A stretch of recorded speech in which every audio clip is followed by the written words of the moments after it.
Interview দিতে এসেছি, অনেকক্ষণ ধরে বসে আছি। হঠাৎ আমার ডাক পড়ল, দেখে আসি কি হয়। গিয়ে দেখলাম একজন মধ্যবয়স্ক লোক চেয়ারে বসে আছে। আসসালামু আলাইকুম, স্যার আসতে পারি? আরে খালেদ সাহেব, আসেন আসেন। বুঝলাম না উনি আমাকে এত সম্মান দিয়ে কথা বলছে কেন। স্যার, এ হলো আমার ফাইল, দেখে নিন। আমি ওনার সামনে ফাইল দিয়ে, আরে করছেন কি? আপনি ইন্টারভিউ দিতে এসছেন, এটাই বেশি। আপনার চাকরি হয়ে গেছে। সে কি, আপনি আমাকে কোনো প্রশ্ন করবেন না? না না, তার কোনো প্রয়োজন নেই। আমি কালকে থেকে। থাক, প্রয়োজন নেই, করব না আমি এর চাকরি। আসি, আসসালামু আলাইকুম। আমি বলেই ফাইলটা হাতে নিয়ে চলে আসতে লাগলাম। আরে আরে দাঁড়ান। অফিসার পিছন থেকে ডাকছে, কিন্তু আমি কোনো সাড়া শব্দ না দিয়েই বাইরে বেরিয়ে এলাম। এসব চাকরি করব না, এখন থেকে রাস্তাঘাটে ঘোরাফেরা করব। যদি বাইরে কোনো একটা চাকরি পাই তাহলে হবে, তাইলেই হইব। এইসব ভেবে রাস্তার মধ্যে দিয়ে হাঁটছিলাম। হঠাৎ খেয়াল করলাম আমার পেছনে একটা গাড়ি অনেকক্ষণ ধরে হর্ন দিচ্ছে। এতক্ষণ ভাবনার জগতে ডুবেছিলাম, তাই বুঝতে পারিনি। বোঝা মাত্রই সাইডে চলে গেলাম, আর গাড়িটা চলে গেল। আমি ভাবছি এখন এই ব্যস্ত শহরে কোথায় যাব। আমি জানি এখন আমি যেখানে চাকরির জন্য যাই না কেন, কোনো স্থানে আমি নিজের যোগ্যতা দিয়ে চাকরি করতে পারবো না। এসব ভাবতে ভাবতে আমি রেলওয়ে স্টেশনে চলে এলাম। যাদের কোনো ঠিকানা নেই তারা এই স্টেশনে শুয়ে থাকে। আজ থেকে না হয় আমিও এদের মাঝেই একজন। যেই ভাবা সেই কাজ। আমি আমার ব্যাগটা পাশে রেখেই শুয়ে রইলাম। এখানে ব্যাগ রাখাটা কোনো নিরাপদ নয়, তাই শুয়ে না থেকে উঠে বসে পড়লাম। ভাবছি কুলির কাজ করব। এইভাবে অনেকক্ষণ বসে থাকার পর রাত্রি নেমে এলো। পকেটে তেমন কোনো টাকাও নেই যে এই মুহূর্তে কোনো কিছু খাবো। পকেটে একটা ছোট্ট ফোন পড়ে আছে। হঠাৎ পিছন থেকে কেউ আমার কাঁধে হাত দিল। পিছনে তাকিয়ে দেখলাম একজন ৪৫-৫০ বছর বয়সের মধ্যে একটা লোক আমার কাঁধে হাত দিয়ে ধরে আছে। আমি সাথে সাথে দাঁড়িয়ে পড়লাম। তোমাকে খুব চিন্তিত লাগছে কেন বাবা? কই না তো। হুম, আমি যখন রাস্তা দিয়ে গাড়ি করে আসতেছিলাম তখনও দেখলাম তুমি অন্যমনস্ক হয়ে রাস্তা দিয়ে হাঁটছিলে, তাই জিজ্ঞাসা করছিলাম। ও, তাহলে রাস্তায় গাড়িতে আপনিই ছিলেন? হুম। ও, অনেকদিন ধরে একটা কাজ করছিলাম, কিন্তু কিছুতেই পেয়ে উঠছি না জানেন। হ্যাঁ, আমি একটু মিথ্যা বললাম। আজকাল চাকরি বাকরি খুবই অভাব। আচ্ছা, তুমি কি কি কাজ জানো? সব সব কাজ জানা আছে আবার। গাড়ি চালাতে পারো? হুম, খুব ভালো জানি। ড্রাইভারের কাজ করবে? কোথায়? আমার গাড়ি ড্রাইভ করার কথা বলছিলাম। জি, আমি রাজি। তাহলে আর দেরি কেন, চলো। আমিও আস্তে আস্তে সামনে যেতে লাগলাম। একমাত্র পেটের জ্বালায় রাজি হয়েছি, নাহলে হয়তো রাজি হতাম না। আমি ভদ্রলোকটির পিছু পিছু গিয়ে গাড়িতে উঠলাম। এর আগেও আরও অনেক চালিয়েছি, তবে সেগুলো আমার নিজের। আজ পরিস্থিতি অন্যরকম বলে ড্রাইভারি করছি। আমি উঠে গাড়িটা স্টার্ট দিলাম, আর ওই ভদ্রলোকটি আমার পাশে বসেছিলেন। তুমি কোনো চিন্তা করো না, তোমাকে তোমার থাকা খাওয়ার দায়িত্ব আমার। এসবের জন্য তোমার কাছ থেকে কোনো মাইনে কাটবো না। তাছাড়া প্রতি বছরে ঈদের বোনাস সহ সকল জামা কাপড়ও পাবে। তবে তোমাকে আমার সাথে একটা চুক্তি করতে হবে। জি, সমস্যা নাই, বলেন কি চুক্তি? আমি না বলা পর্যন্ত তুমি কাজ থেকে যেতে পারবে না। এ কি বলছেন স্যার? আপনি আমাকে থাকা খাওয়ার ব্যবস্থা করে দিয়েছেন, আর আমি আপনাকে খুশি না করে চলে যাব? এ কি করে হয় বলেন? হুম, আমি তোমার কাছ থেকে এটাই আশা করছি। আর আমাকে ছা করো না। আমার নাম আশরাফ, তুমি আমাকে আঙ্কেল বলে ডাকতে পারো। ঠিক আছে স্যার, মানে আঙ্কেল। এবার থামো, আমরা এসে পড়েছি। এতক্ষণ উনি আমাকে ইশারায় রাস্তা দেখিয়ে দিচ্ছিলেন। আমরা দুইজনেই গাড়ি থেকে নামলাম। নামার পর, এসো ভিতরে এসো, সেখানে তোমার ঘরটা দেখে দিচ্ছি। হুম, তারপর আমি আমার ব্যাগ নিয়ে ভিতরে যাচ্ছিলাম। বাইরে থেকে বাড়িটাকে রাজপ্রাসাদ বলে মনে হচ্ছে। অনেক বড় এবং সুন্দর এই বাড়ি। চারিদিক দেখতে দেখতে আমি ঘরে প্রবেশ করলাম। বাইরে থেকে ঘরটাকে যতটা ভেবেছিলাম, এসে দেখলাম তার থেকেও বেশি সুন্দর। কিন্তু তেমন অবাক হয়নি, কারণ এর আগেও আরও এমন অনেক ঘর থেকেছি আমি। এটা হলো আমাদের বাড়ি। বাড়িতে তেমন কেউ থাকে না, কাজের লোকেরা এখন নিজেদের বাড়ি চলে গেছে। এখন শুধু আমি আর আমার দুই কন্যাই বাড়িতে আছি। আর ম্যাডাম? উনি রনিতাকে জন্ম দেওয়ার পরেই পৃথিবী থেকে বিদায় নেন। ও সরি, কিন্তু রোহিতা? ও, তোমাকে তো বলাই হয়নি, আমার ছোট মেয়ের নাম রনিতা আর বড় মেয়ের নাম ঈশিতা। বাবা, তুমি এতক্ষণ কোথায় ছিলে জানো? একা একা আমার একদম ভালো লাগছিল না। হঠাৎ একটা 7-8 বছরের মেয়ে এসে আঙ্কেলকে বলল। এই তো তোমার এই ভাইয়াকে নিয়ে আসতে গিয়েছিলাম। ওইটা একদম ভালো না, আমাকে নিয়ে খেলতে খেলতে ঘুমিয়ে পড়েছে। ও, বাবা, এই ভাইয়া বুঝি এখানেই থাকবে? হুম, এখন থেকে সে আমাদের এখানে থাকবে। আর খালেদ, এই হলো আমার ছোট মেয়ে রোহিতা। জি। মা রোহিতা, যাও ভাইয়াকে ঘরটা দেখিয়ে দিয়ে এসে খেতে হবে তো। আচ্ছা বাবা, চলো ভাইয়া। চলো। অনেক কিউট একটা মেয়ে, আচরণও অনেক ভালো। সে আমাকে তার পিছু পিছু নিয়ে যাচ্ছে, আমিও তার পিছু পিছু গেলাম। অবশেষ রোহিতা আমাকে একটা ঘরে নিয়ে গেল। এটা হলো তোমার ঘর, আজ থেকে তুমি এখানেই থাকবে। আচ্ছা। তারপর আমি আমার ব্যাগপত্র সেইখানে রেখে দিলাম এবং রোহিতা আমাকে তাদের খাবার ঘরে নিয়ে গেল। সেখানে আমি আর আঙ্কেল খেয়ে নিলাম। অনেক ভালো খাবার হলো আমাদের। তারপর রোহিতাকে তার বাবা নিয়ে গেল আর আমি আমার ঘরে এসে ব্যাগের জিনিসপত্র গুছিয়ে রেখে দিলাম এবং বিছানায় শুয়ে একটা বড় ঘুম দিলাম। সকালে উঠলাম রোহিতার ডাকে। তারপর রোহিতা যা বলল তা শুনে অনেকটাই অবাক হলাম। তুমি এখনো শুয়ে আছো? ওইদিকে ওই ডাইনিটা চিৎকার করে একা একাই কলেজে চলে গেছে, তাই নাকি কলেজে দেরি হয়ে যাচ্ছে। কিন্তু ডাইনিটা আবার কে? ওই যে আমার একটা বোন আছে না, ঈশিতার কথা বলছি, তার জন্যই তো আমাদের আগে ড্রাইভারটা পালিয়েছে। ও, তা তিনি চলে গেলেন কেন? ও অনেক রাগী। ও শুনেছে যে নতুন ড্রাইভার হয়েছে, কিন্তু সে এখনো ঘুম থেকে ওঠেনি, তাই কিছুক্ষণ বকবক করে চলে গেছে। ও, তা তুমি আমাকে ডাকলেই পারতে। ডাকবো কি করে? আমি নিজেই তো এইমাত্র ঘুম থেকে উঠলাম। এখন বাবা আমাকে পাঠিয়েছে আমি যেন তোমাকে ডেকে নিয়ে যাই। তাড়াতাড়ি ফ্রেশ হয়ে এসো, আমি তোমাকে নিয়ে যাই, খেতে হবে তো। ও, তাহলে চলো। হুম। তারপর আমি ফ্রেশ হয়ে রোহিতার সাথে বাইরে চলে এলাম। এসে দেখলাম আঙ্কেল খাবার টেবিলে বসে আছে। আমি গিয়ে সেখানে দাঁড়িয়ে রইলাম। তারপর রোহিতা আমাকে টেনে একটা চেয়ারে বসিয়ে দিয়েছে। আমি সেখানে বসে রইলাম। বসে আসো কেন, খাওয়া শুরু করো। আঙ্কেল, বড় মেম সাহেব নাস্তা করে গেছেন? হুম, তার কথা চিন্তা করে তোমার লাভ নেই।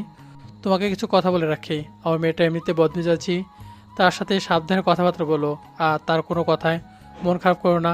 আর তুমি নিজেকে শুধু ড্রাইভার মনে করো না, তুমি সেটাকে রক্ষা করার দায়িত্ব নিতে পারো, এতে তোমার টাকা দ্বিগুণ করে দেওয়া হবে। সমস্যা নাই আঙ্কেল, আমি এসব সামলে নিতে পারবো। আপনি এসব নিয়ে একদম চিন্তা করবেন না। হুম, সে ভরসা আমি তোমার ওপর রাখি। জি। এখন খেয়ে নাও, তারপর ঈশিতাকে নিয়ে আসতে হবে। জি আঙ্কেল। তারপর আমি খেয়ে নিলাম। এখন আমি শুধু ড্রাইভার নই, আমি একজন বডিগার্ড। ভাবতে অবাক লাগছে, দুনিয়ার কি অপরূপ পরিবর্তন। আগে আমার কাছে 4-5টা বডিগার্ড সবসময় থাকতো, আর এখন আমি নিজেই অন্যের বডিগার্ড। আমি বডিগার্ড হওয়ায় রাজি হতাম না, শুধু টাকার কথা শুনে রাজি হলাম। আমার টাকার দরকার, প্রচুর টাকার দরকার। নিজে কাজ করতে চাই নিজের যোগ্যতায়। চলো, ঘরে যাবে না? ও চলো। তারপর আমি আর রোহিতা চলে এলাম আমার রুমে। সেখানে দুজন কিছুক্ষণ গল্প করার পর আমি প্রস্তুত হয়ে নিলাম বড় মেম সাহেবকে নিয়ে আসার জন্য। আমি প্রস্তুত হয়ে আঙ্কেলের সামনে গেলাম। আঙ্কেল আজ অফিসে যাননি, তাই তিনি সারাদিন বাড়িতেই থাকবেন। কিন্তু আঙ্কেল, আমি মেম সাহেবকে চিনব কি করে? আজকে যাওয়ার সময় দেখলাম একটা লাল জামা পরে গেছে। দাঁড়াও, আমি তোমাকে একটা ছবি দিচ্ছি। ঠিক আছে আঙ্কেল। তারপর আঙ্কেল একটা ছবি এনে আমার হাতে দিলেন। মেয়েটি দেখতে অনেক সুন্দর, যে কেউ ক্রাশ খাবে। কিন্তু আমার এইসব দেখলে চলবে না। আমি কলেজের ঠিকানা নিয়ে চলে এলাম কলেজের সামনে। এই পুরো শহর আমার অনেক চেনা, তাই কলেজ চিনতে সমস্যা হলো না। এসে দেখলাম কলেজ এইমাত্র ছুটি হয়েছে। চারিদিকে অনেক মেয়ে বেরিয়ে এসেছে, কিন্তু আমার এসব দেখলে চলবে না। মেম সাহেবকে খুঁজে বের করতেই হবে। কিন্তু এত মেয়ের মাঝে থেকে কি করে খুঁজে বের করব আমি? তবুও কলেজের ভিতর তাকে খুঁজেই চলেছি। হঠাৎ শুনলাম আমার পিছন থেকে কোনো মেয়ে ডাকছে। গলার সুরটা অনেক চেনা চেনা লাগছে। পিছনে তাকিয়ে দেখলাম, এরে, এটা আর কেউ নয়, আমার সেই কলেজ ফ্রেন্ড মোহনী। আমরা একসাথে কলেজে পড়াশোনা করতাম, কিন্তু এখন সে কলেজে কি করছে? হাই মোহনী, কি খবর? কতদিন পর দেখা হলো আমাদের। সেটাই তো, আমি তোমাকে কতক্ষণ ধরে ডাকছি, কিন্তু তুমি তো সাড়াই দিচ্ছ না। আরে শুনতে পাইনি। তুমি কলেজে কি করছো? ছোট ভাইকে নিতে এসেছি, সেও এখানেই লেখাপড়া করে। ও, তা তোমার ভাই কোথায়? তোমাকে দেখি আমি ওকে রেখে দৌড়ে এলাম। আচ্ছা, তুমি কি করছো? মেম সাহেবকে খুঁজতেছি। ড্রাইভারি প্লাস বডিগার্ডের চাকরি করছি একটা মেয়ের। কি বলছো এসব? কি হয়েছে তোমার? সত্যি করে বলো তো। কিছু হয়নি, এখন আসি। মেম সাহেবকে খুঁজতে হবে, বাই। আরে শুনে তো যাও, কিছু কথা আছে। কিন্তু আমার আর সময় নেই। অনেক খোঁজার পর একটা মেয়ের দিক আমার চোখ পড়ল। ছবিটা হাতে নিয়ে দেখলাম এই সে মেয়ে যার খুঁজে আমি ক্লান্ত। আমি ঈশিতার পাশে গিয়ে দেখলাম আরও অনেক মেয়ে আছে তার সাথে। ম্যাম, আমি আপনাকে নিতে এসেছি। ও, তাহলে তুমিই সেই ড্রাইভার। সকালে তো দেরি করে ঘুম থেকে উঠলে কেন? জি ম্যাম, প্রথম দিন তো তাই ভুল হয়ে গিয়েছে। পরের বার থেকে আর এমন হবে না। হুম, মনে থাকে যেন। এখন চলো। ঈশিতার সকল বান্ধবীকে বিদায় জানিয়ে আমার পিছু পিছু আসছিল। আমি লক্ষ্য করলাম ঈশিতা ম্যামের বান্ধবীরা আমার দিকে অদ্ভুত দৃষ্টিতে তাকিয়ে আছে। ঈশিতা ম্যাম মনে হয় বিষয়টা খেয়াল করেনি। আমি আমার মতো করে গাড়ির দরজা খুলে দিলাম এবং ম্যাম সেখানে উঠে পড়ল। তারপর আমি ড্রাইভিং সিটে বসে ড্রাইভ করছিলাম। ঈশিতা ম্যাম পিছনে বসে থাকায় আয়নায় তার মুখটা স্পষ্ট ভেসে উঠছে। আমার সে ব্যাপারে কোনো ইন্টারেস্ট নেই। আমি আমার মতো করে গাড়ি ড্রাইভ করছিলাম। এই, তুমি কি সত্যি ড্রাইভার নাকি অন্য কিছু? কি ব্যাপার, ধরা খেয়ে গেলাম নাকি? আহ, হ্যাঁ ম্যাম, কেন? না, এমনি। তোমার পোশাক আশাক দেখে মনে হচ্ছে না তুমি একজন ড্রাইভার। যে কেউ দেখলে মনে হবে তুমি কোনো বড় অফিসার, বস। না ম্যাম, তেমন কিছু না। আমি একটা চাকরির ইন্টারভিউ দিতে গিয়েছিলাম আর সেখানে এই ড্রেসটা নিয়ে গিয়েছিলাম।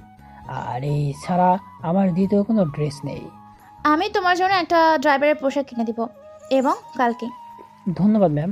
ম্যাম, আমরা চলে এসেছি। ও আচ্ছা।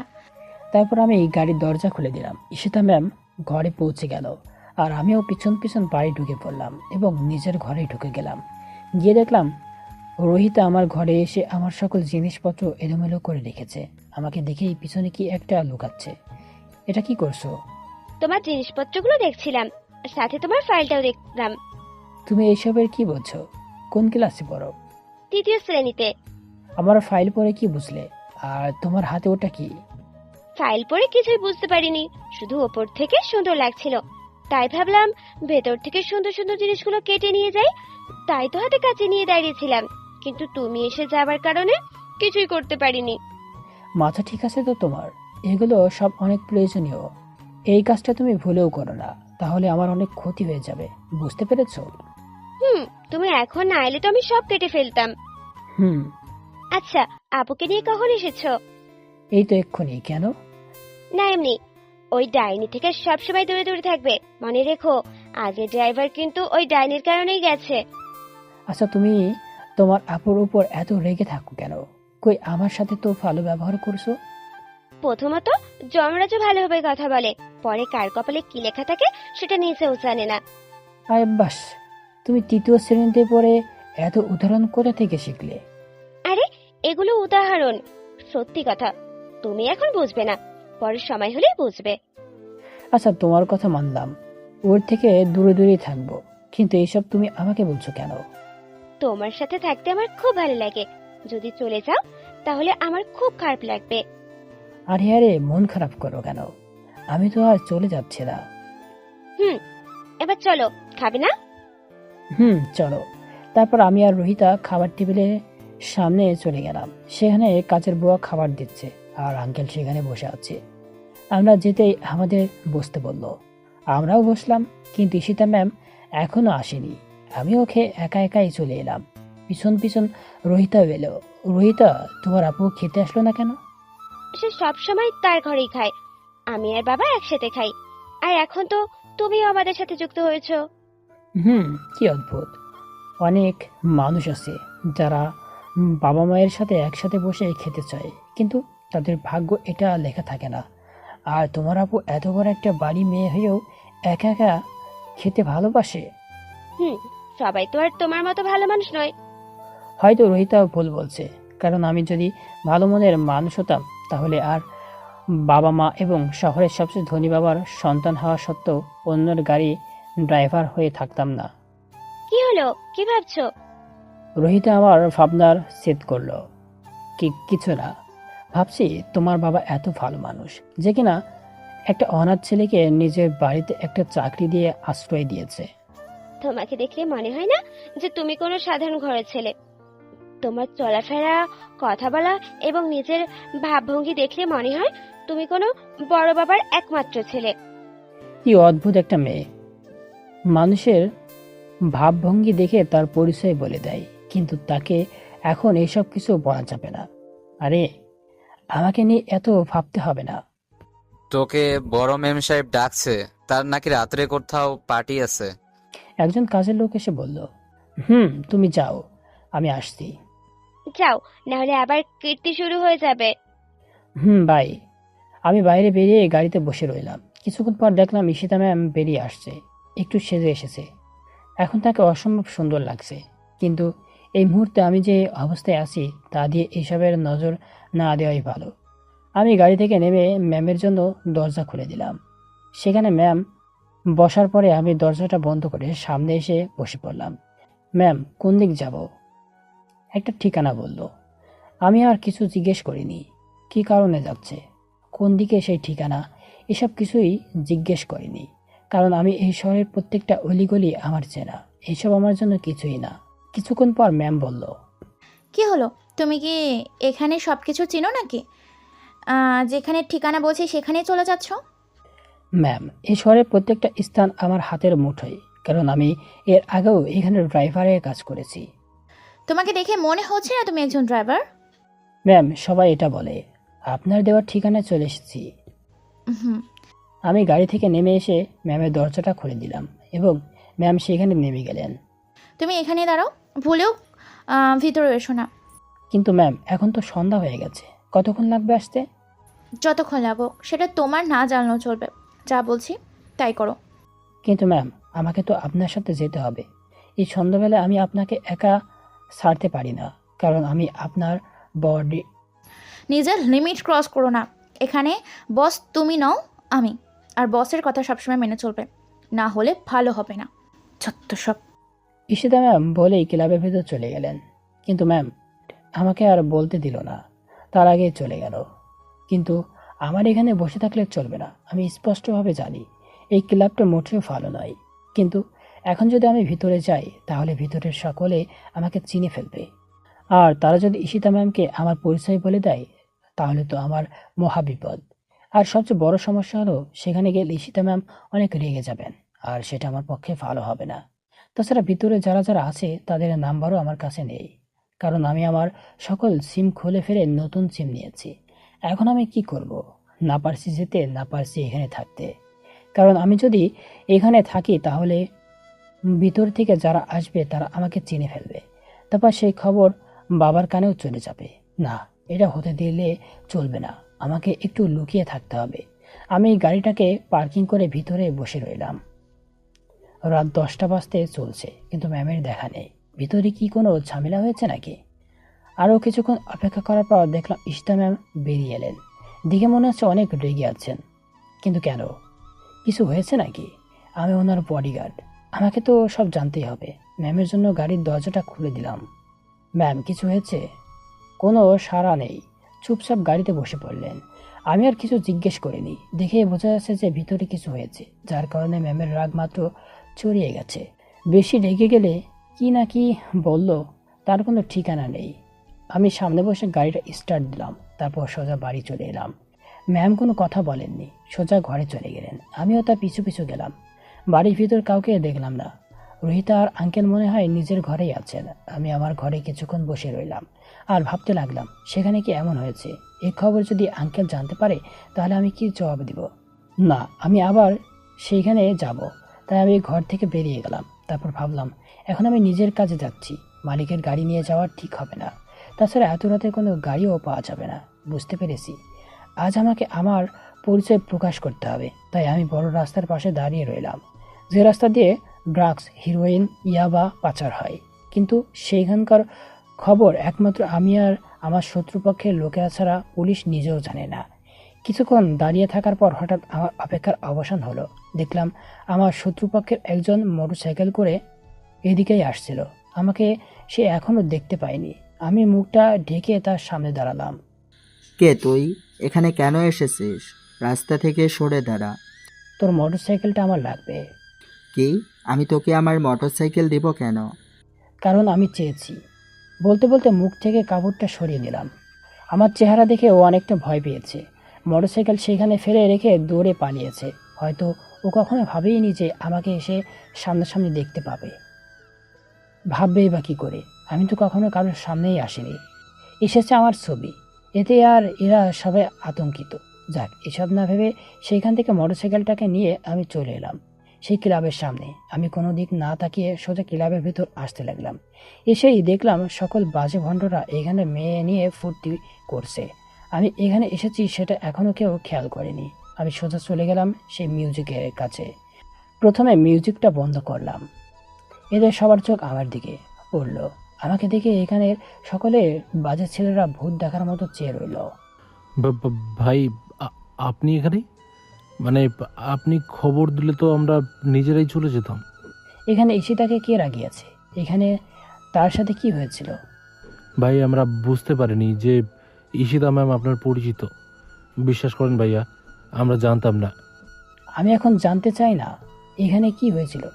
এখানে কি হয়েছিল আমি শুধু এটাই জানি যে ঈশিতা এখান থেকে রাগে বেরিয়ে গেছে। আমি কালকের মধ্যেই তোদের সবাইকে যেন ওদের বাড়িতে দেখি এবং তোরা তার কাছে আমার সামনে ক্ষমা চেয়ে আসবি। মনে রাখিস, এ শহরে তার ক্ষমতাবাজ আমি। আর যদি তোরা না গিয়েছিস। আপনি কোনো চিন্তা করবেন না ভাই, আমরা কাল সকালেই চলে যাব। আর একটা কথা, আমি এখানে এসেছি সেটা যেন কোনোভাবেই ঈশিতা জানতে না পারে। আপনি কোনো চিন্তা করবেন না ভাই, এই বিষয়ে আপনি একদম নিশ্চিন্তে থাকতে পারেন। আমরা সকাল সকাল পৌঁছে যাব সেখানে। আমি ওদেরকে বলেই পিছনে চলে আসতে লাগলাম। এখন একদম নিশ্চিন্ত হতে পেরেছি, কারণ এরাই কখনো আমার কথার অবাধ্য হবে না। কারণ এরা সবাই একদিন আমার প্রেশার ছিল। অবশেষ বাড়ি চলে এলাম। তবে মোটরসাইকেলটা রাস্তায় ফেলে দিয়ে এসেছি, কারণ এখানে আনলে অনেক জবাবদিহিতার মুখোমুখি হতে হবে আমাকে। তার থেকে এটাই ভালো। এসে দেখলাম সবাই শুয়ে পড়ছে, দরজা বন্ধ। ওরা কেউ মনে হয় জানতেই পারেনি যে আমি বাইরে বেরিয়ে গিয়েছিলাম, আর তাই তারা দরজা বন্ধ করে শুয়ে পড়ছে। এখন আমি যদি ঘরে না যাই তাহলে ঝামেলা আছে। তাই যত ঝামেলায় থাকুক আমাকে ঘরের ভিতর প্রবেশ করতেই হবে। কিন্তু কিভাবে? তখন মনে পড়লো যে আমার ঘরের জানালার পাশে একটা বট গাছ আছে। আমাকে সেখান দিয়ে প্রবেশ করতে হবে, নাহলে পরে আরও বিপদ হতে পারে। আর এখন যদি কেউ দেখে ফেলে তাহলেও বিপদ।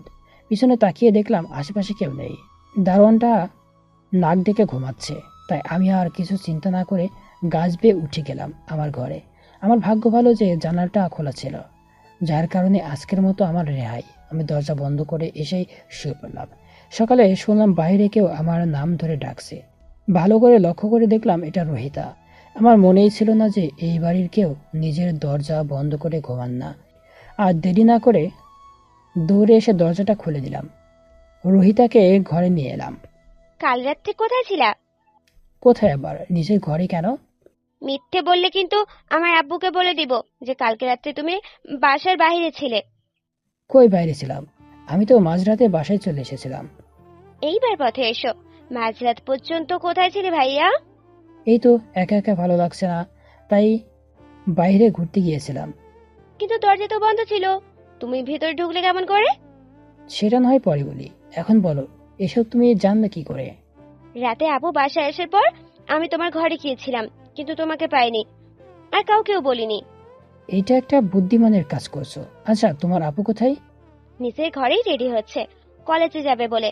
আচ্ছা, আপু এত রেগে আছে কেন বলো তো? জানি না, তবে কিছুক্ষণ পর মনে হয় ভালো হয়ে যাবে। এত নিশ্চিত কি করে হচ্ছে তুমি?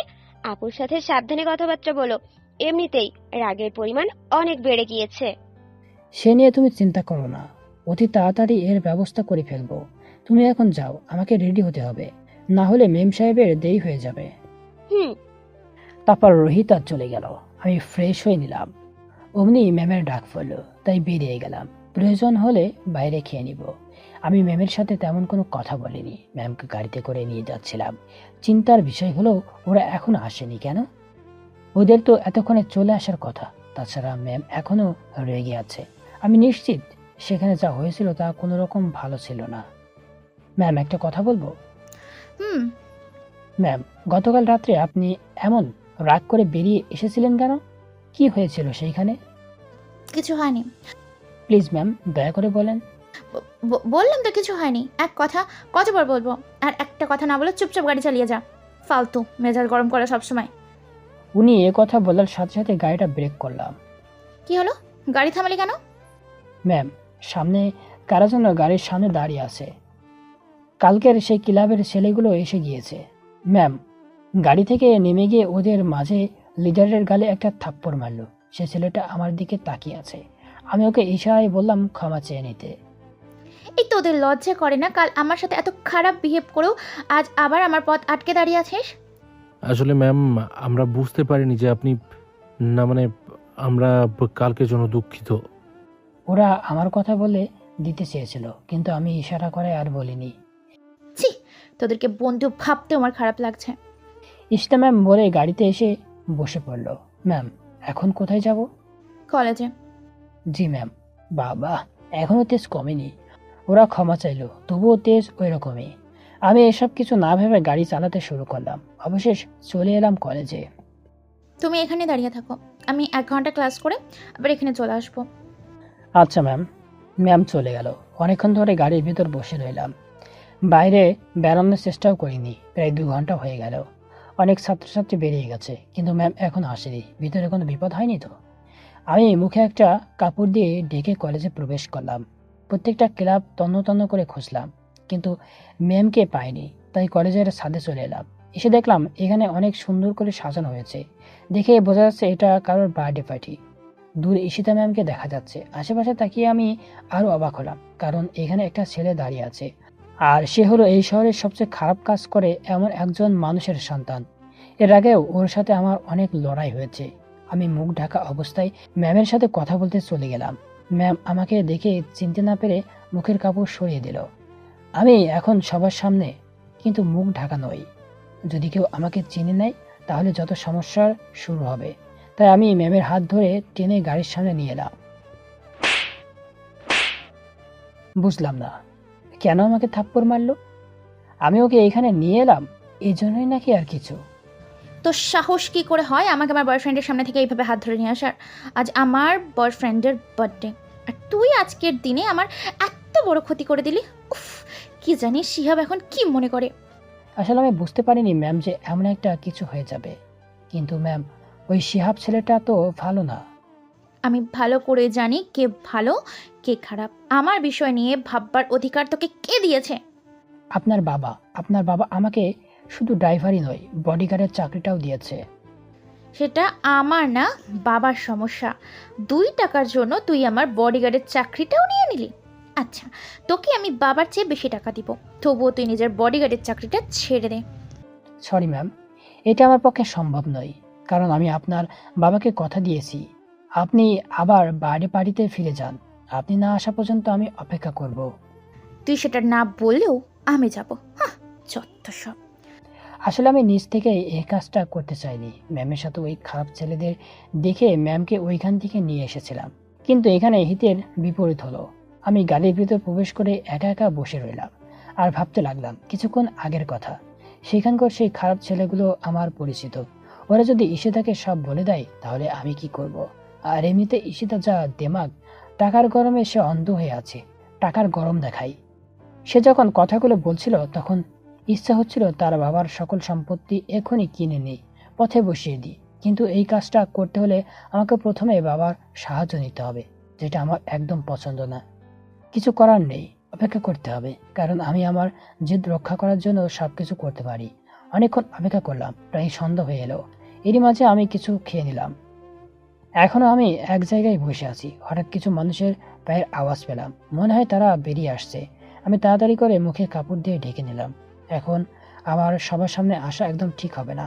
ওরা আমার পাশে এসে একজন আরেকজনকে বাই বলে একজন এদিকে চলে গেল। ঈশিতা আমার পিছনে উঠে আমি গাড়ি স্টার্ট দিয়ে সামনে এগোতে লাগলাম। আজকে আর প্রতিদিনের মতো একটা রাস্তা দিয়ে যাব না, আমাকে একটা নতুন রাস্তা দিয়ে নিয়ে যাও। কিন্তু ম্যাম, আপনাদের বাসায় যাওয়ার রাস্তা দুটো, কিন্তু সেই 2 নাম্বার রাস্তাটা বিপজ্জনক হতে পারে। তা বাবা তোকে রেখেছে কি করতে? আমার বয়ফ্রেন্ডের সামনে থেকে আমাকে নিয়ে আসতে পারিস, অথচ অন্যদের কাছ থেকে উদ্ধার করতে পারবি না। আমার ভাগ্য ভালো যে শিয়াব সেই মুহূর্তে অন্যদিকে তাকিয়েছিল, না হলে আজ তাকে সামলানো যেত না। ঠিক আছে ম্যাম, আমি আপনাকে সে রাস্তা দিয়ে নিয়ে যাচ্ছি। হুম। আমি এমনি এমনি তাকে না করিনি। না করার কারণ হলো সেখান দিয়ে যাওয়ার সময় গাড়ি সার্চ করা হয়, আর সেখানে সার্চের জন্য যাদের রাখা হয়েছে তারা আমাকে খুব ভালো করেই চেনে। কিন্তু ঈশিতা এক মুহূর্তে আমার মালিক, সে যা বলবে এখন আমাকে তাই করতে হবে।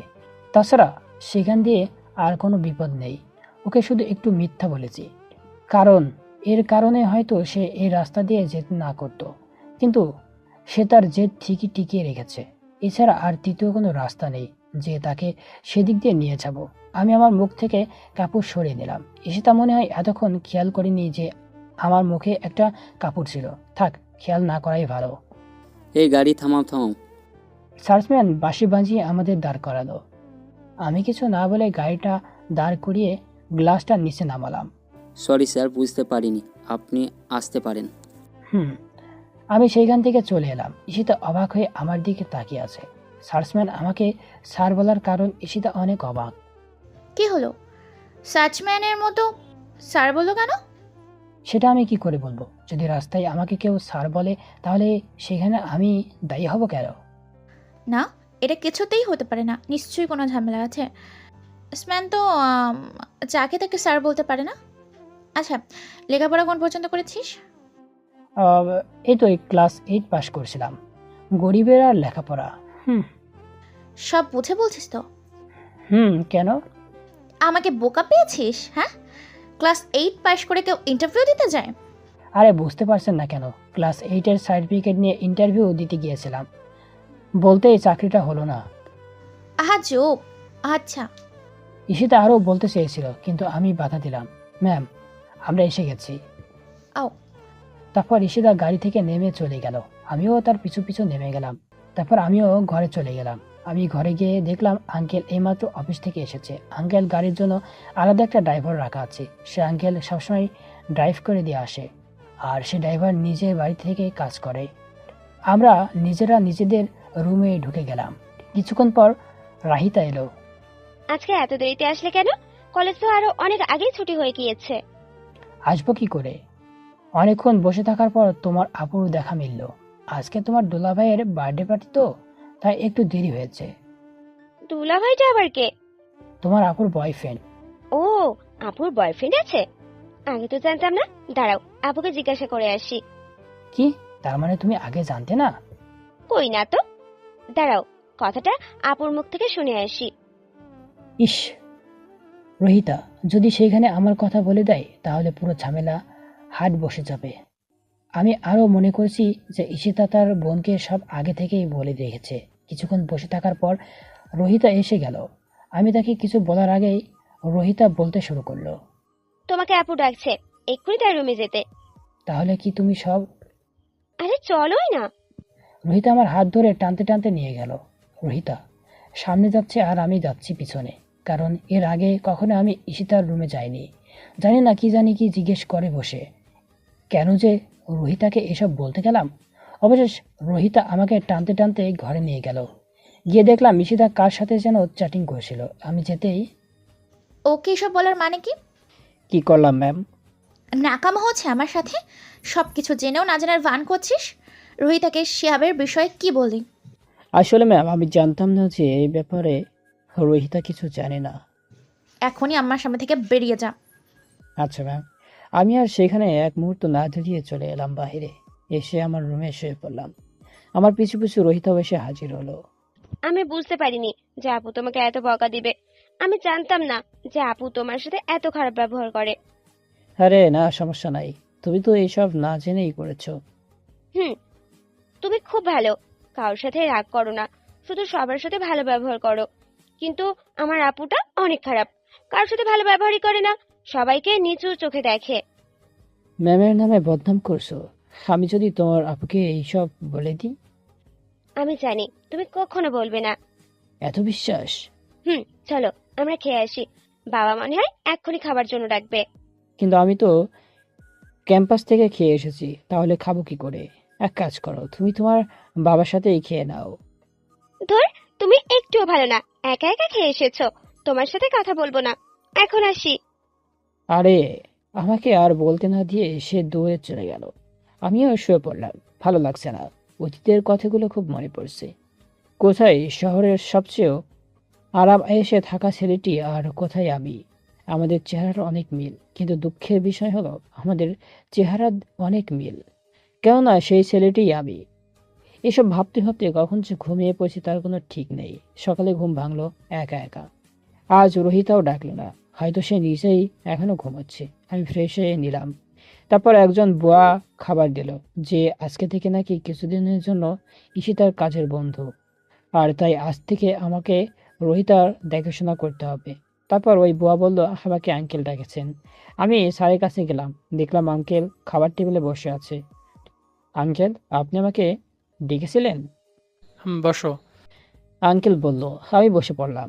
আমি বলছিলাম কি, আজ থেকে যেহেতু ঈশিতা মামনি কলেজ বন্ধ, তাই ভাবলাম আজ থেকে কিছুদিনের জন্য তুমি রোহিতার সাথে সাথে থাকো। তেমন কিছু করতে হবে না, শুধু একবার দিয়ে আসো, আরেকবার নিয়ে আসার কাজটা করতে হবে। বাকি সময় ঈশিতা বডিগার্ড হয়ে থাকবে। ঠিক আছে আঙ্কেল। আমি জানি, আমি যাই বলি না কেন তুমি অমত করবে না। এবার খেয়ে নাও, রোহিতাকে স্কুলে পৌঁছে দিতে হবে তো। জি আঙ্কেল, কিন্তু রোহিতা কোথায়? সকাল থেকে তাকে দেখছি না যে। সে তার আপুর সাথে ঘুমিয়েছে, প্রতিদিন তার আপুই তাকে ডেকে তোলে, কিন্তু আজ ঈশিতা কলেজ বন্ধ হলে সে দেরিতে ঘুম থেকে উঠবে, আর আমিও রোহিতাকে ডেকে তোলার সময় পাইনি। তুমি একটু কষ্ট করে ডেকে দিও তো।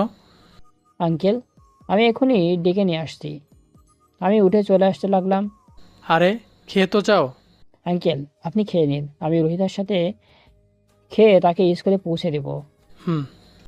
আমি উপরে চলে এলাম। কালকে যেহেতু রোহিতা আমাকে ঈশিতার ঘর দেখিয়েছে, তাই ঘর চিনতে সমস্যা হচ্ছে না। আমি এসে দেখলাম ঈশিতার ঘরের দরজা খোলা। এমনিতেই তাদের ঘরের দরজা খোলা থাকে। রুমে এসেই দেখলাম তারা দুই বোন একজন আরেকজনকে জড়িয়ে ধরে ঘুমিয়ে আছে। আমি তাদের সামনে গেলাম। এখন রোহিতা ডাক দিলে ঈশিতা রেগে যাবে, এমনিতেই রাগের পুরো গোডাউন ওর ভিতরে। কিন্তু ঘুমন্ত অবস্থায় তাকে পুরো বিপরীত দেখা যায়। মায়াবী মুখ, এলোমেলো চুল, জানালার বাহিরে থেকে একটু আলো এসে পড়েছে তার গালে। এমন অবস্থায় তাকে একদম পরীর মতো লাগছে। পার্থক্য শুধু এটাই, তার ডানা নেই। ইচ্ছে করছিল তার গালে গিয়ে একটা ছোট্ট করে চুম্বা দিয়ে আসে। হ্যালো। রোহিতা অনেকক্ষণ ধরে ডাকছিল, কিন্তু আমার কানেই যায়নি। কি কি ও, তুমি উঠছো? তোমাকে ডাকতেই তো এখানে আসলাম। এখানে তুমি আমাকে দেখেছো না আমি তোমাকে? সে একজন ডাকলেই হলো। তুমি আমাকে ডাকছো, না হয় আমি তোমাকে। এখন উঠে তাড়াতাড়ি ফ্রেশ হয়ে নাও। আজ আমি তোমার সাথে স্কুলে যাব। সত্যি? হুম, যতদিন তোমার আপুর কলেজ খোলা না হবে ততদিন আমি তোমাকে একবার স্কুলে দিয়ে আসবো, আর একবার নিয়ে আসবো। ও, কি মজা! দাঁড়াও, আমি এক্ষুনি ফ্রেশ হয়ে আসছি। তাড়াতাড়ি চলে এসো, সময় কম। রোহিতা হাসতে হাসতে চলে গেল। আমি আর সেখানে দাঁড়িয়ে থাকিনি। ঈশিতা আমাকে তার ঘরে দেখতে পেলে রাগে আগুন হয়ে যাবে, তাই এখন এখানে না থাকাই ভালো। তাই আমিও সেইখান থেকে বেরিয়ে এলাম। নাস্তার টেবিলে একা একা বসে রইলাম। কিছুক্ষণের মাঝে রোহিতা চলে এলো। তাকে নিয়ে সকালে নাস্তা করে বেরিয়ে পড়লাম। তাকে নিয়ে একটা রিক্সায় উঠবো, কিন্তু আমার শরীর এখনো সাহেবি পোশাক, এখনো ড্রাইভারের পোশাক কেন হয়নি? আমার মুখ ঢাকতে হবে। আমি একটা কাপড় নিয়ে মুখটা ঢেকে ফেললাম। কি হলো? তুমি মুখ ঢাকলে কেন? কই কিছু না তো, রাস্তার ধুলাবালি আমার একদম অসহ্য লাগে, তাই মুখ ঢেকে নিলাম। ও, তাহলে চলো। তারপর একটা রিক্সা নিয়ে আমরা দুজনে উঠে পড়লাম। কিছুক্ষণের মধ্যে স্কুলে পৌঁছে গেলাম। রোহিতাকে তার ক্লাসে পৌঁছে দিয়ে চলে এলাম প্রিন্সিপালের রুমে। আমার মুখের কাপড়টা সরিয়ে প্রিন্সিপালের সামনে চেয়ারটাতে গিয়ে বসলাম। আমাকে দেখে প্রিন্সিপাল সাহেব চিনতে না পেরে দাঁড়িয়ে গেলেন। কে আপনি? এভাবে অভদ্রের মতো বসে পড়লেন কেন? অভিরাই গ্রুপ অফ ইন্ডাস্ট্রির মালিক অভিরাই। স্যার, আসলে আমি আপনাকে চিনতে পারিনি। একবার আপনার ছবি দেখেছিলাম, কিন্তু এখন কিছুক্ষণের জন্য আপনার মুখটা ভুলে গিয়েছিলাম। আমার মনে হচ্ছে আমি এই মুহূর্তে স্বপ্ন দেখছি। Sir, I am sorry. চেনার কথা নয়, এই এলাকায় আমাকে কেউই চিনতে পারবে না। স্যার, আমি কি আপনার কোনো উপকারে আসতে পারি? এই স্কুলের তৃতীয় শ্রেণীর ছাত্র রোহিতা চৌধুরীকে সর্বদা চোখে চোখে রাখার দায়িত্ব আপনার। ঠিক আছে স্যার, আপনি কোনো চিন্তা করবেন না, এই স্কুলে রোহিত আর কোনো সমস্যা হবে না। না, তাকে অন্য ছাত্রদের থেকে আলাদা করে দেখতে হবে না। আমি চাই স্কুলে থাকা অবস্থায় তার যেন কোনো বিপদ না হয়। আমি এখানে প্রতিদিন আসতে পারবো না। এই নিয়ে আপনি কোনো চিন্তা করবেন না। আচ্ছা, আপনাকে একটা কথা জিজ্ঞাসা করব, যদি অনুমতি দেন তাহলে। হুম। আপনি কি আশরাফ চৌধুরীর জামাই হন? না মানে তার তো একটা সুযোগ্য মেয়ে আছে, তাই ভাবলাম। এই নিয়ে আপনার মাথা না ঘামালেও চলবে। আপনাকে যা বলেছি শুধু তাই করবেন। আর মনে রাখবেন, আমার পরিচয় এখানে আপনি ছাড়া আর কেউ যেন না জানতে পারে। ঠিক আছে। প্রিন্সিপাল কোনো প্রশ্ন না করে সোজা উত্তর দিয়ে দিল। তারপর আমি সেইখান থেকে উঠে আবারও মুখোশ পরে বাইরে বেরিয়ে গেলাম। এখানে আমার অনেক সময় চলে গেছে। কিছুক্ষণের মধ্যেই স্কুল ছুটির ঘন্টা বাজবে, তাই আমি সেখানে অপেক্ষা করতে লাগলাম। অনেকক্ষণ পর স্কুল ছুটি হয়ে গেল। তারপর রোহিতাও বেরিয়ে এলো। আমি তাকে নিয়ে রিক্সায় করে বাসায় চলে এলাম। এভাবেই কিছুদিন চলে গেল। এরই মধ্যে ঈশিতার কলেজের বন্ধ শেষ হয়ে গেল। চৌধুরী বাড়িতে এখন অনেক পরিবর্তন দেখা দিয়েছে। রোহিতা প্রতিদিন আমার সাথে ঘুমায়। ঈশিতা সবার সাথে একসাথে বসে 3 বেলা খাবার খায়। আর 10টা বাড়ির মতো এটাও এখন একটা আনন্দময় বাড়ি। শুধু একটা সমস্যা এখানে রয়ে গেছে, আর সেটা হলো ঈশিতার সেই খারাপ ব্যবহার।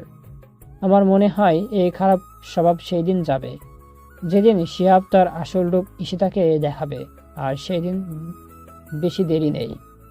প্রতিদিনের মতোই আজকেও রোহিতা আমার সাথে ঘুমিয়েছিল। সকালে সে সবার আগে ঘুম থেকে উঠে আমাকে ডেকে তুলল। তারপর সকলে মিলে ফ্রেশ হয়ে খাবার খেয়ে নিলাম। আমি ভালো করেই জানি যে এই ব্যাপারটা ঈশিতা একদম পছন্দ করে না, তবুও আঙ্কেলের সামনে কিছু বলে না। আজ তারা কেউ স্কুলে অথবা কলেজে যাবে না, কারণ আজকে তারা 2 বোন ঘুরতে বেরাবে।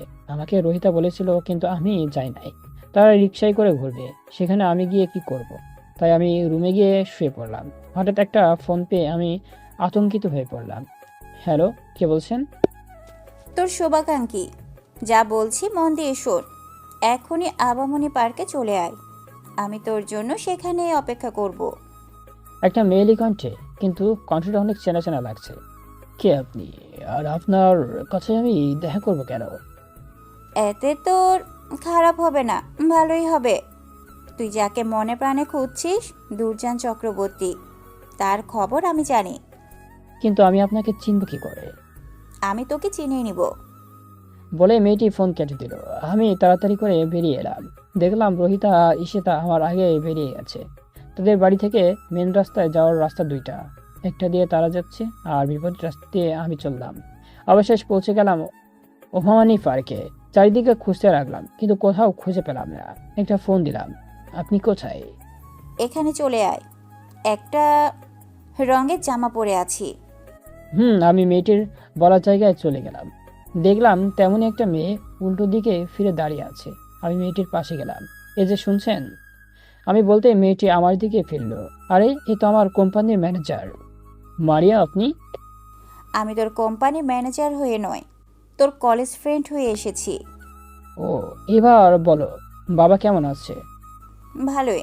আচ্ছা অভি, একটা কথা বলতো, তুই সব জেনে শুনে কেন বাড়ি থেকে চলে এলি? তুই তো সব ভালো করেই জানিস। আমার লুকিয়ে থাকার উদ্দেশ্য হলো দুর্জনকে আবার দেশে ফিরিয়ে আনা। ও যদি জানতে পারে যে আমি বাড়ি থেকে চলে গিয়েছি, তাহলে সে আবার দেশে ফিরে আসবে। সে না হয় বুঝলাম, কিন্তু আসার সময় তুই তোর বাবাকে দোষ দিয়ে না আসলেই পারতি। এই সব কিছুই শুধু একটা নাটক। ও, তা কি করছিস আজকাল? কোথায় থাকছিস? একটা মেয়ের বডিগার্ডের কাজ করতেছি। কি, যে কিনা সারাদিন 5টা করে বডিগার্ড সাথে নিয়ে ঘুরতো, সে আজ একটা মেয়ের বডিগার্ড? এও আমাকে মানতে হবে। এটাই বাস্তব। অভি, তোকে আমি আবারও বলছি, তুই সব ছেড়ে আমার বাসায় আয়, সেখানেই থাকবি। আমি তোর বন্ধু হয়ে বলছি। মারিয়া আমার কাঁধে হাত দিয়ে বলল, না, এসব কখনোই সম্ভব না। এখন বল, দুর্জনের কি খবর? শত্রুর খবর নিচ্ছিস? কই, আমাকে তো এখনো জিজ্ঞাসা করলি না যে আমি কেমন আছি। মারিয়া, তোকে আমিও আগেও অনেকবার বলেছি, এইসব পাগলামো করিস না। আমার উদ্দেশ্য এখন একটাই, আর সে হলো দুর্জন। তাহলে শোন, দুর্জান সামনের মাসে দেশে ফিরছে। আচ্ছা, আসি। আমি সেখান থেকে চলে আসতে লাগলাম। বাহ, অভিরাই দেখছি এখন আর আগের অভি নেই। অভিরাই এখন খালেদ নামেই পরিচিত। একটু দাঁড়িয়ে বলে আবার সেখান থেকে চলে আসলাম। সেখানে আর না থেকে চলে আসলাম বাসায়। এসে দেখলাম এখনো রোহিতা আর ঈশিতা বাসায় আসেনি, আর আঙ্কেলও আসেনি। আমি আমার রুমে এসে শুয়ে রইলাম। এখন আমাকে অনেক প্ল্যান করতে হবে, কারণ দুর্জন দেশে ঢোকা মাত্রই তাকে আক্রমণ করতে হবে। এতদিনে প্রতিশোধ নেওয়ার সময় এসেছে, তার জন্য আমাকে 1 মাস অপেক্ষা করতে হবে। কিছুক্ষণ শুয়ে থাকার পর হঠাৎ একটা ফোন এলো। তাকিয়ে দেখলাম এটা আর কেউ নয়, মারিয়া। আবার কেন ফোন দিয়েছিস? বাড়িতে পৌঁছে গিয়েছো? ওই এত ঢং করিস কেন? ঢং করছি কোথায়, শুধু জিজ্ঞাসা করছি পৌঁছে গেছিস কিনা। রাখছি, আমি বলে কেটে দিলাম। ওইদিকে মারিয়া না করেই যাচ্ছে। ফোন কেটে দরজায় তাকিয়ে দেখলাম রোহিতা তাকিয়ে আছে। কথা বলা শেষ হয়েছে? কখন এসেছ? এই তো এই মাত্রই। কোথায় কোথায় ঘুরছো? অনেক জায়গায়, আবামনি পার্কেও গিয়েছিলাম। আবামনি পার্কে মানে? ঘাবড়ে গিয়েছো নাকি অভি ভাইয়া? অভি ভাই? কে অভি ভাই? আমি কোনো টবিকে চিনি না, আমি শুধু খালেদকে চিনি। কে অভি? আমিও তো সেটাই বলছি, কে অভি? আমি আগে থেকেই জানতাম তোমার মাঝে কিছু একটা আছে, কারণ সেদিন তুমি আমাকে স্কুলে পৌঁছে দেবার পর প্রিন্সিপালের সাথে যা যা আলাপ করেছিলে আমি সব শুনে ফেলেছিলাম। তারপর আজ যখন আভামনি পার্কে তোমাদের কথা শুনলাম, তখন আমি নিশ্চিত হলাম যে তুমি আমাদের থেকে কিছু একটা লুকাচ্ছ। ও, তাইলে তো জেনেই গিয়েছো। আমার মনে হয় আর শেষ রক্ষা হলো না। তুমি যদি আমাকে সব বলো, তাহলে আমি তোমাকে এই বাড়িতে থাকার ব্যবস্থা করে দিব। বলো, কে তুমি, কি তোমার পরিচয়? আমি যদি বলি তাহলে এখানে আমি আর থাকতে পারবো না। এখন তুমি যদি আমাকে কথা দাও যে এসব কথা তুমি কাউকে বলবে না, তাহলে আমি বলতে পারি। কথা দিলাম, তোমার বলা একটা কথাও আমি কাউকে বলবো না। এবার বলো। তাহলে শোনো, আমি খুব বড় একটা পরিবারের সন্তান। আমাদের না আছে টাকা পয়সার অভাব, না আছে অর্থকরীর অভাব। আমি আমার পরিবারের একমাত্র সন্তান। মা বাবা দুজনেই ছিল আমার, কিন্তু হঠাৎ একটু ভুলের কারণে আজ আমার মা আর বেঁচে নেই। ছোট থেকে বাবা আমাকে নিজের সাথে রাখেননি, কারণ বাবা কখনো চাননি যে আমি যেন অন্য কারোর সাহায্য নিয়ে বেঁচে থাকি। আমি যেন আর 5টা ছেলের মতো সাধারণ জীবনযাপন করি। আমার বাবার পেশার ছেলেদের থেকে যেন সর্বদা দূরে থাকি। তাই ছোট থেকে বাবা আমাকে লন্ডনে লেখাপড়া করিয়েছেন। তখনও আমার মা বেঁচে ছিল, কিন্তু 10ম শ্রেণী পাশ করার পর আমি বাবার সাথে জেদ করে দেশে ফিরে আসি। তারপর এখানে থেকে কলেজে লেখাপড়া করি। আমার সাথে সবসময় 4-5 জন লোক থাকতো। বাবা মানা করলেও তারা মানত না, কারণ তারা আমাকে নিজেদের জীবনের থেকেও বেশি ভালোবাসতো। নয়ন, রাসেল, আকাশ, ওকে তোমরা একাই ছাড়তে পারো। ও নিজের মতো করে দেশটাকে ঘুরে দেখুক। না আঙ্কেল, আমরা কখনোই মালিককে একা ছাড়বো না। চারদিকে আমাদের অনেক শত্রু। তাছাড়া আমরা সাথে থাকলে তো তোমার কোনো সমস্যা নেই, আর আপনারও নিশ্চিন্তে থাকতে পারেন। তোমরা একদম ঠিক বলেছ। তোমরা কেউ ওর বাবার কথায় কান দিও না। চারিদিকে যা ঝামেলা পাকিয়ে রেখেছে, আবার ছেলেকে স্বাধীনতা দিচ্ছে। মা, তুমিও আমাকে তো একাও ছাড়তে পারো না নাকি? সবসময় বডিগার্ড সাথে থাকলে নিজেরই অনেক খারাপ লাগে। আমি তো এখনো আর ছোট নই যে কেউ আমাকে এত সহজে কিডন্যাপ করবে। হয়েছে হয়েছে, এসব নিয়ে তোকে আর ভাবতে হবে না আকাশ। তোমরা ওকে নিয়ে যাও। ঠিক আছে আন্টি, চলেন মালিক। ওই সবসময় মালিক মালিক কইরো না তো। আমি তোমাদের সমবয়সী, তাই আমাকে তুমি করে বলবে, আর আমার নাম ধরে ডাকবে, ওকে? ওরা বাবা মায়ের দিকে তাকিয়ে আছে। আমাকে নাম ধরে ডাকলে বাবা তাদের শাস্তি দিবে এই ভয়ে। আমিও বাবার দিকে তাকিয়ে দেখলাম বাবা কি বলে। আরে আমার দিকে দেখার কি আছে, ও যা বলেছে তাই করো। এখানে এত ভাবার কিচ্ছু নেই। আমাকে যেহেতু আঙ্কেল ডাকো, ওকে তোমাদের বন্ধুই মনে করো। ঠিক আছে আঙ্কেল, চলো অভি। তারা আমাকে একটা গাড়িতে নিয়ে উঠালো। সামনে আমি আর রাসেল, তার পিছনের সিটে বসে আছে বাকি 2 জন। রাসেল গাড়ি ড্রাইভ করছিল, আমি বসে বসে ড্রাইভ করা দেখছিলাম। গাড়ি থামাও। কেন, কি হয়েছে? কিছু না, আমি ড্রাইভ শিখবো। যাক, অকালে মৃত্যুর আশাটা দেখছি এখন পূরণ হইয়া যাইব। প্লিজ আমাকে শেখাও। অনেক দিনের ইচ্ছা যে আমি একদিন গাড়ি চালাবো।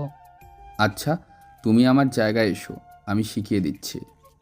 তারপর আমি আকাশের কথা মতো তার জায়গায় চলে এলাম আর গাড়ি ড্রাইভ করছিলাম। কিন্তু একা একা কিছুতেই পারছিলাম না, তাই আকাশ আমাকে সাহায্য করলো।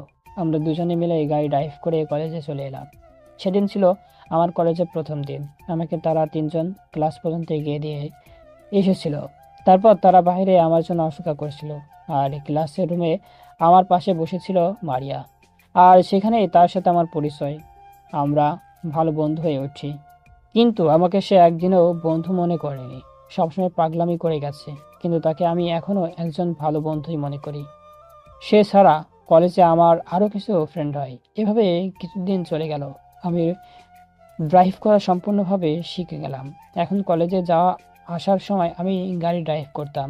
আচ্ছা, আমি যেখানে যাই তোমরা আমার পাশে পাশে থাকছো কেন? হঠাৎ এরকম অদ্ভুত প্রশ্ন? না, এমনি আমার জানতে ইচ্ছে করছে যে আমাদের কি বড় কোনো শত্রু আছে যার ভয়ে আমাকে তোমরা সবসময় চোখে চোখে রাখো? আছে, একজন আছে। কে? দুর্জনা চক্রবর্তী। সে সর্বদা আশায় থাকে কখন আমাদের বিপদে ফেলতে পারবে। সে সুযোগ পেলেই কাউকেই ছেড়ে কথা বলে না। দুর্জন আমাদের চিরশত্রু, আমাদের থেকে কোনো অংশে কম নয় সে। আর সে এটাও জেনে গেছে যে তুমি দেশে ফিরে এসেছো। ও, তার জন্যই তোমরা আমাকে একা ছাড়তে চাও না, তাই না? হুম। কাল থেকে আমি কলেজে একা আসবো আর একাই যাব। কিন্তু আনাগোনা করার সময় মুখোশ পরে আনাগোনা করব, তাহলে আমাকে কেউ চিনতেই পারবে না। তাছাড়া আমি ছোট থেকে লন্ডনে ছিলাম। আমাকে এই শহরে তেমন কেউ আমাকে বলতে না দিয়ে আকাশ বলতে শুরু করলো। এই শহরের প্রত্যেকটা অলিগলিতে থাকা পোকামাকড় তোমাকে স্পষ্টভাবে চিনে। তুমি হয়তো ভুলে যাচ্ছ যে তুমি এ শহরে সবচেয়ে বিত্তশীল ব্যক্তি রায়মোহনের একমাত্র ছেলে অভিরায়। তুমি যা বলছো তা ঠিক আছে, কিন্তু আমি না থাকার পরেও তারা আমাকে এত ভালো করে চিনে কি করে? তোমার বাবার একটা ভুলের কারণে। তুমি দেশে ফিরবে শুনে তোমার বাবা নিজের ছেলেকে শহরের পরিচিত করানোর জন্য সকল টিভি চ্যানেল পত্রিকা বিজ্ঞাপন দিয়েছেন, যার কারণে তুমি এখন সবার কাছে পরিচিত। কলেজে এসে গেছি, তোমরা এখানে দাঁড়াও, আমি কলেজে থেকে ক্লাস করে আসছি। আমি সেইখানে গাড়ি থেকে নেমে গেলাম। তাদের গেটের বাইরে রেখে আমি কলেজের ভিতরে প্রবেশ করলাম। দেখলাম দূরে একটা বটগাছের নিচে বসে মারিয়া কি যেন ভাবছিল। আমি ক্লাসে না গিয়ে তার কাছে চলে গেলাম। Hi Maria. হাই। মন খারাপ কেন তোর? কই না তো। ফাজলাম করিস কেন? সত্যি করে বল, না হলে আরেকটা দিব। তুই তো জানিসই আমার বাবা মা কেউ নেই। ফুপির কাছে থেকে বড় হয়েছি। আমার কপাল গুনে ওনাদের মতো ফুফা ফুপি পেয়েছিলাম। এখন আমি আর ছোট নই। আমি নিজে থেকে ওদের জন্য কিছু একটা করতে চাই। ভাবছি ছোটখাটো একটা চাকরি করব। তা কর, এখানে এত ভাবার কি আছে? কিন্তু কিসের চাকরি করব সেটা ভাবছি। এই মুহূর্তে আমি চাকরি পাবো কোথায়? ও, তাহলে তুই এক কাজ কর, 1 সপ্তাহ অপেক্ষা কর, তারপর আমি দেখছি কি করা যায়। কি করবি তুই? আমার উপর একটু বিশ্বাস করেই দেখ, পরে না হয় কিছু ভাবিস। এখন এটা নিয়ে ভাবা বাদ দে। তাহলে আর কি, চল ক্লাসে যাই। তারপর মারিয়াকে নিয়ে ক্লাস করে বেরিয়ে এলাম। আমি গাড়ি করে বাড়ি পৌঁছে গেলাম। গিয়ে সবাই একসাথে খেয়ে নিলাম। এমনিতেই আমরা একসাথে খাওয়া দাওয়া করি। বাবা অভি, একটু তৈরি হয়ে নে তো, একটু অফিসে যাবি। বাবা হঠাৎ এই সময় অফিসে কেন? আগে চল, তারপরে দেখবি কি হয়। আমি আর কোনো কথা বলিনি। আমি তাকিয়ে রইলাম আকাশ, রাসেল আর নয়নের দিকে। কিন্তু তারাও বাবার সামনে কিছু বলছে না। কি আর করার, তৈরি হয়ে নিলাম। বাবার হুকুম, যেতে হবে। কিন্তু আজ আমার সাথে আকাশটা যাচ্ছে না। আজ যাচ্ছে আলাদা 5 জন। বাবা আর আমি দুজন 2 গাড়িতে করে অফিসে যাচ্ছিলাম। আমি এখনো আমাদের অফিসের ব্যাপারে কিছুই জানি না। আসলে আমাদের অফিসের নামটাও আমার অজানা। আমার এসবের বিষয়ে তেমন কোনো ইন্টারেস্ট নেই। কিন্তু আজ প্রথম আমি অফিসে যাচ্ছি। পৌঁছে গেলাম অফিসে। অফিসের নামটা দেখে অবাকই হলাম, কারণ এটা আমার নিজের নামের অফিস, অভিরাই গ্রুপ অফ ইন্ডাস্ট্রির। নামটা দেখে অনেক ভালো লাগলো। আমাকে নিয়ে তারা ভিতরে প্রবেশ করেছিল। একটা ঘরে নিয়ে তুললো আমাকে। দেখলাম অফিসের সকল স্টাফরা একত্রে মিলিত হয়েছে। তারা এই সময় অফিসে কি করছে? হয়তোবা মিটিং ডেকেছে, তাই তারা একত্রে মিলিত হয়েছে। কিন্তু আমি তাদের সামনে একটা জিনিস দেখে অনেকটা অবাক হলাম, কারণ তারা একটা লাশকে সামনে নিয়ে দাঁড়িয়ে আছে। লাশের বিষয়ে বাবা যা বলল তা শুনে আমার অনেকটা দুঃখ হলো, কারণ বাবা বলল এই যে লাশটা নাকি আমাদের ম্যানেজার আঙ্কেলের। অনেকদিন ধরে তিনি হাসপাতালে ভর্তি ছিলেন। আজ বাবা একটা মিটিংয়ে ডেকেছিল, আর আজকেই তিনি মৃত্যুবরণ করেন। বাবা, আজকের মিটিংটা 2 দিন পরে করলে হয় না? আমি বাবার কানের কাছে এসে বললাম। এই নিয়ে আমরা একটু পরে কথা বলছি, আগে তোর আঙ্কেলের দাফনের কাজটা শেষ করি। আচ্ছা। ম্যানেজার আঙ্কেলের দাফনটা আমরাই সেরে ফেলি। তিনি এই জগতে একা ছিলেন। না ছিল ওনার কোনো আত্মীয়, না ছিল নিজের কেউ। উনি যেন 3 বেলা শুধু খেতেই পান না। বাবা ওনাকে এই চাকরিটা দিয়েছিলেন, আর আজ তিনি মৃত। আমরা তার দাফন শেষ করে সেখান থেকে চলে আসলাম এবং বাবা সবাইকে জানিয়ে দিলেন যে আগামী 2 দিন পর এই মিটিংটি করা হবে, আর এই 2 দিন অফিস বন্ধ থাকবে। তারপর বাবা এসে গাড়িতে উঠালেন। আমাকেও বললেন আমি যেন বাবার সাথে একই গাড়িতে উঠি, আর ড্রাইভারকে বললেন গাড়িটাকে বাড়ি নিয়ে যেতে। আমি জানতাম না যে বাবা কেন আমাকে ওনার গাড়িতে নিয়ে যাচ্ছেন। হতে পারে কোনো গুরুত্বপূর্ণ কথা বলবেন। অভি, তোকে একটা কথা বলার ছিল। বলো বাবা। আমি আজকে যে কারণে মিটিং ডাকতে চেয়েছিলাম সেটা কি তুই জানিস? না তো, আমি জানবো কি করে? আমাকে তো বলাই হয়নি। আমি চেয়েছিলাম আমার সকল কিছু তোর নামে করে দিতে, কিন্তু আজ সেটা সম্ভব হয়নি। তাই এই ঘোষণাটা আমি মিটিংয়ের দিন করব। কিন্তু বাবা, আমি তো এখনো এই বিষয়ে কিছুই বুঝে উঠিনি। কিভাবে কি করতে হয় এসব কিছুই তো আমি জানি না। সেটা তুই আস্তে আস্তে জেনে যাবি। এখন একটা কাজ তোকে করতে হবে। কি কাজ বাবা? আজ তোর ম্যানেজার আঙ্কেল মারা গিয়েছেন, তাই আমাদের কোম্পানির জন্য একটা ম্যানেজারের প্রয়োজন। আর সেই বিষয়টা তুই দেখবি। একজন যোগ্য ম্যানেজারকে তুই কোম্পানিতে যোগ দিবি। সে বিষয় নিয়ে তুমি চিন্তা করো না, আমি দেখছি কি করা যায়। হুম বাবা আর আমি বাড়ি পৌঁছে গেলাম। আমার মাথায় একটাই চিন্তা, এখন একজন বিশ্বাসী ম্যানেজার কোথায় পাই? আর সে যদি কোনো রকম চিটিং করে তাহলে তো সর্বনাশ, কারণ একজন ম্যানেজার হাতে অনেক কিছু থাকে। কিন্তু কাকে দেওয়া যায় এই কাজ? তখনই মনে পড়লো মারিয়ার কথা। সেও তো একটা কাজ করছিল, তার একটা চাকরির খুব প্রয়োজন। আর আমার পুরো বিশ্বাস ওর উপর আছে, কারণ সে আমার ক্লোজ ফ্রেন্ড। সে আমাকে তার জীবনের চেয়েও বেশি ভালোবাসে, আর সে যেমনই হোক আমাকে কখনো ঠকাবে না।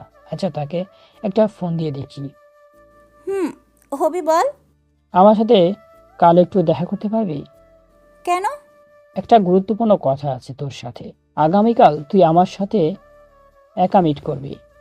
ওকে, কোথায় আসবো? আমাদের পুরনো হোটেলে। আচ্ছা, কখন আসবো? সকাল 10টায়। আচ্ছা। তারপর আমি ফোনটা কেটে দিলাম। সবাই একসাথে রাত্রে ডিনার শেষ করে শুয়ে পড়লাম। এক ঘুমে রাত কাবার। আমি প্রস্তুত হয়ে নিলাম, কারণ মারিয়ার সাথে দেখা করার জন্য যেতে হবে। আমি তৈরি হয়ে ঘর থেকে বেরিয়ে যাচ্ছিলাম, এমন সময়। কোথায় যাচ্ছ অভি? এই তো একটু আমাদের পুরনো হোটেলে, একটু কাজ আছে তাই।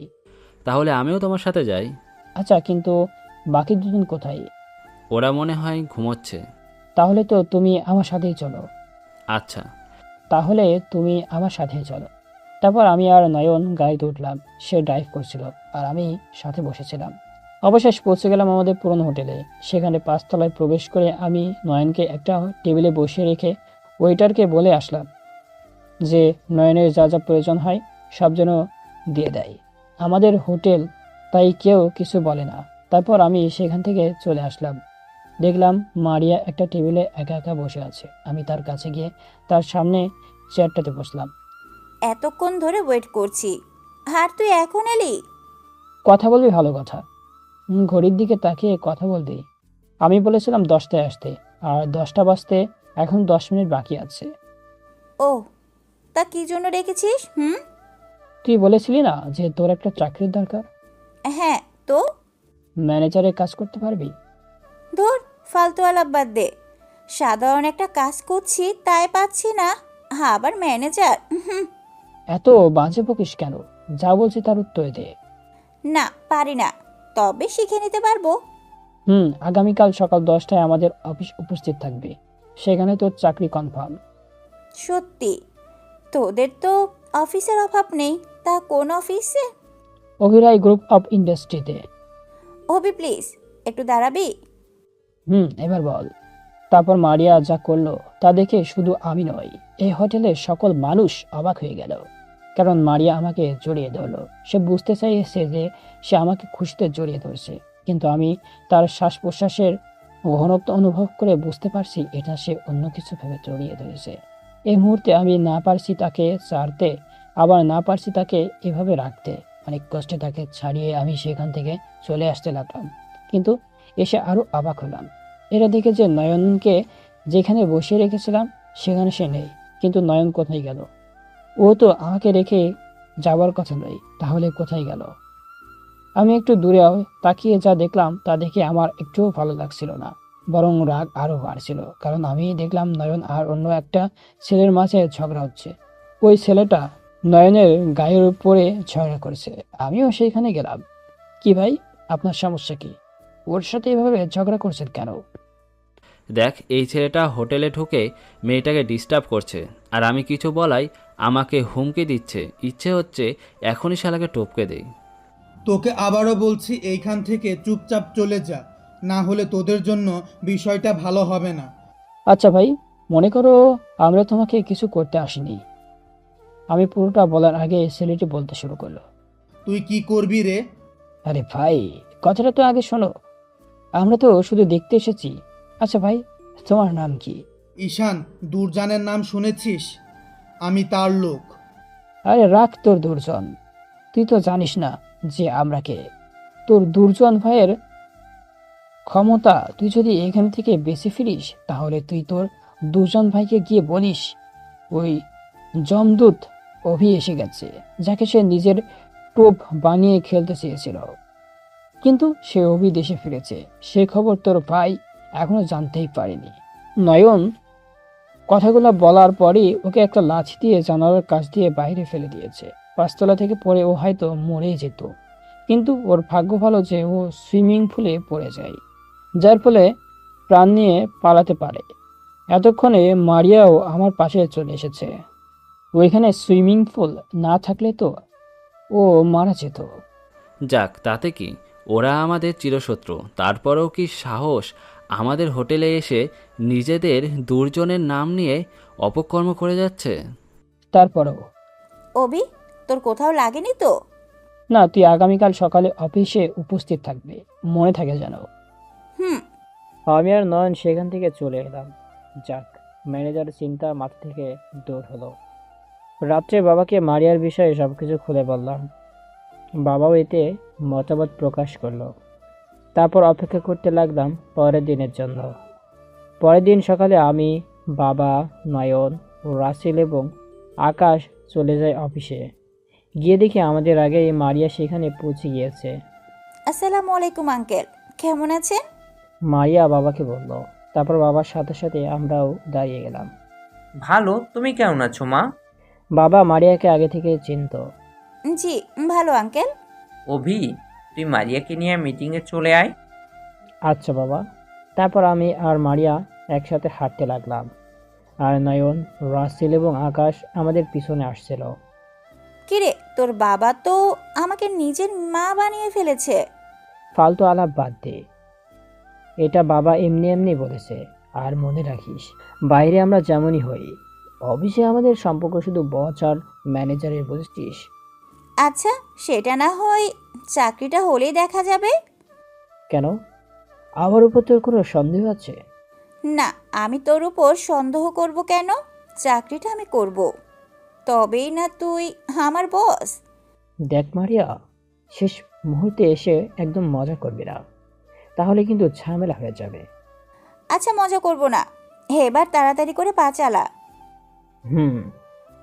আমি আর মারিয়া চলে আসলাম মিটিংয়ে, আর আমার বডিগার্ড 3 জন ঘরের বাইরে দাঁড়িয়ে আছে। আমাদের মিটিংয়ের কথাবার্তা ছিল এরকম। আমি আপনাদের সকলকে অনেক দুঃখ সহিত বলছি যে আজ আমাদের মাঝে আমাদের কোম্পানির পুরনো ম্যানেজার জীবিত নেই।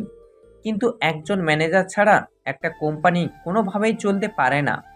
তাই আমি ম্যানেজার নির্ধারণের দায়িত্ব দিয়েছিলাম আমার একমাত্র সন্তান অভিরায়কে, আর সে আমার কথা মতো একজন সুযোগ্য ম্যানেজার খুঁজে এনেছে, আর সে হলো মারিয়া চৌধুরী। বাবা মারিয়াকে নিজের পাশে দাঁড় করিয়ে আর সবাই হাততালি দিতে থাকে। আমি আপনাদেরকে আরও একটা খুশির সংবাদ দিতে চাই, আর সেটা হলো এই কোম্পানিতে এখন আমার পরবর্তীতে আমার ছেলে থাকবে। এই চেয়ারের মালিক এখন আমার ছেলে। বাবা আমাকে দেখিয়ে বলল এবং বাকি স্টাফের হাততালি দিতে লাগলো।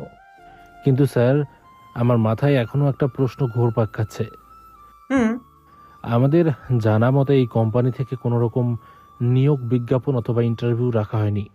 তাহলে আমাদের নতুন স্যার মারিয়া ম্যামের কোন যোগ্যতার উপর ভিত্তি করে এই দুদিনের মধ্যে ওনাকে যোগ্য হিসেবে মেনে নিলেন? সে প্রশ্নের জবাব না হয় আপনাদের নতুন স্যারই দিচ্ছে, কি অভি? আচ্ছা বাবা, আপনাদের প্রশ্ন হলো একে কোনো ইন্টারভিউ ছাড়াও কেন নিয়োগ দিলাম, এই তো? জি। তার জন্য চলুন ঘুরে আসা যাক বাংলাদেশের অবশ্য 5টি কোম্পানি থেকে, যেখানে কোনো পদে সদস্য নেওয়ার জন্য ইন্টারভিউ নেওয়া হয়।